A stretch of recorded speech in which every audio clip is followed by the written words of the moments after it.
নমস্কার প্রিয় দর্শকবৃন্দ, আজ আমরা এমন এক গুরুতর পুরাণীয় কাহিনী নিয়ে আলোচনা করব যা খুব কম মানুষ জানেন।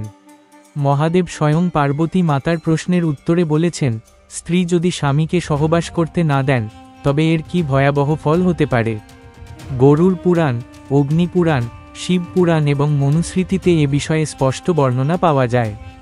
আজ আমরা জানব স্বামী স্ত্রীর কর্তব্য, মহাদেবের সতর্কবার্তা, শাস্ত্রোক্ত ফলাফল এবং দাম্পত্য জীবনের আধ্যাত্মিক তাৎপর্য। ধর্মশাস্ত্র মানুষের জীবনে 4টি আশ্রম নির্দিষ্ট করেছে: ব্রহ্মচার্য, গার্হস্থ, বনপ্রস্থ ও সন্ন্যাস। এর মধ্যে গার্হস্থ আশ্রমই সব আশ্রমের মূল, কারণ সংসার থেকেই দান, যজ্ঞ, সন্তান, সমাজ রক্ষা সবকিছু সম্ভব। স্ত্রী ছাড়া সংসার অসম্পূর্ণ। স্ত্রীকে বলা হয়েছে সহধর্মচারিণী, তিনিই স্বামীর ধর্ম সম্পূর্ণ করেন। মনুস্মৃতিতে বলা হয়েছে, যত্র নার্যস্তু পূজ্যন্তে রমন্তে তত্র দেবতা, যত্রৈতা তু ন পূজ্যন্তে সর্বাস্তত্রাফলা ক্রিয়া। যেখানে স্ত্রীকে সম্মান দেওয়া হয় সেখানে দেবতারা বাস করেন, আর যেখানে স্ত্রীকে অবমাননা করা হয় সেখানে সব ধর্মকর্মই নিষ্ফল হয়। একই সঙ্গে শাস্ত্র সতর্ক করেছে, যদি স্ত্রী নিজের পতিব্রতা ধর্ম না মানেন তবে সংসার ধ্বংস হয়। যদি স্ত্রী অকারণে স্বামীকে ধর্মসঙ্গমে বাধা দেন তবে সে নিজের সৌভাগ্য নষ্ট করে এবং পাপে নিমজ্জিত হয়।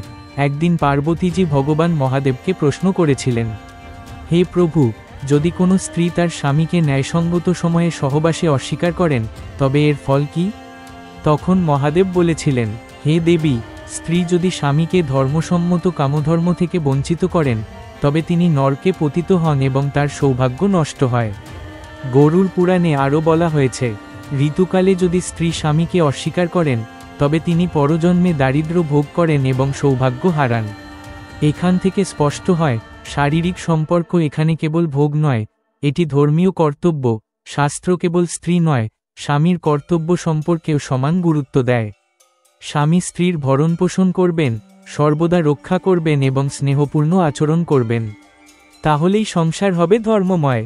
শিব পুরাণেও বলা আছে, যে স্বামী স্ত্রীর প্রতি অবহেলা করেন, ভালোবাসা দেন না, তিনিও ধর্মলঙ্ঘন করেন। শাস্ত্র অনুসারে স্ত্রী যদি অকারণে স্বামীকে অস্বীকার করেন তবে তার ফল: 1. সৌভাগ্যহানি, স্বামীর আয়ু হ্রাস, সংসারে অশান্তি। 2. দারিদ্র্য, অগ্নি পুরাণ বলছে পুনর্জন্মে তিনি দরিদ্র পরিবারে জন্ম নেন। 3. সন্তান দুঃখ, সন্তান হলেও তার জীবনে কষ্ট আসে। 4. নরক ভোগ, গরুড় পুরাণ বলছে মৃত্যুর পর নরকে পতিত হন। যে স্ত্রী স্বামীকে অকারণে বঞ্চিত করেন তিনি নরক ভোগ করেন, সন্তান সুখ পান না এবং সৌভাগ্য হারান। আজকের যুগে এই শিক্ষা কিভাবে মানা যায়? স্ত্রী যদি শারীরিক অসুস্থতার কারণে অস্বীকার করেন তবে সেটি ধর্মভঙ্গ নয়। স্বামী যদি স্ত্রীর মানসিক অবস্থা না বোঝেন তবে সেও পাপী হন। দাম্পত্য সম্পর্ক মানে শুধু শরীর নয়, মানসিক ও আধ্যাত্মিক বন্ধন। তাই মহাদেব শেখালেন, সংসার ধর্ম হল একে অপরকে পূর্ণ করা। প্রিয় দর্শকবৃন্দ, মহাদেবের বাণী আজও আমাদের জন্য প্রাসঙ্গিক। স্ত্রী যদি অহেতুক স্বামীকে অস্বীকার করেন তবে ফল ভোগ করতে হয়। আবার স্বামী যদি স্ত্রীর প্রতি স্নেহহীন হন তবুও সংসারে অশান্তি আসে। তাই আসুন মহাদেবের শিক্ষা গ্রহণ করি, স্বামী স্ত্রী উভয় একে অপরকে সম্মান করি, বোঝার চেষ্টা করি এবং সংসারকে দেবলোকে পরিণত করি। বন্ধুরা, আজ আমরা মহাদেব স্বয়ং কী বলেছেন সেই গভীর সত্যটা জানার চেষ্টা করলাম। স্বামী স্ত্রীর সম্পর্ক শুধু দেহের নয়, আত্মার এক পবিত্র মিলন। শাস্ত্রে বলা হয়েছে, যখন দাম্পত্য জীবনে সম্মান, ভালোবাসা আর একে অপরকে বোঝার মানসিকতা থাকে তখনই সংসার হয় পূর্ণ। মহাদেব আমাদের শিক্ষা দেন, সংসার যেন হয় ভক্তি, ধৈর্য আর পরস্পরের প্রতি দায়িত্ববোধের উপর ভিত্তি করে। যদি এই শিক্ষা আমরা জীবনে গ্রহণ করতে পারি তাহলে দাম্পত্যই হবে ভগবানের আশীর্বাদে স্বর্গের মতো।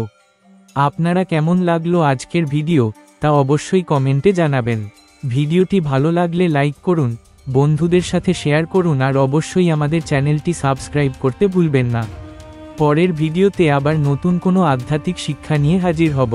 ততদিন পর্যন্ত জয় মহাদেব, হর হর মহাদেব।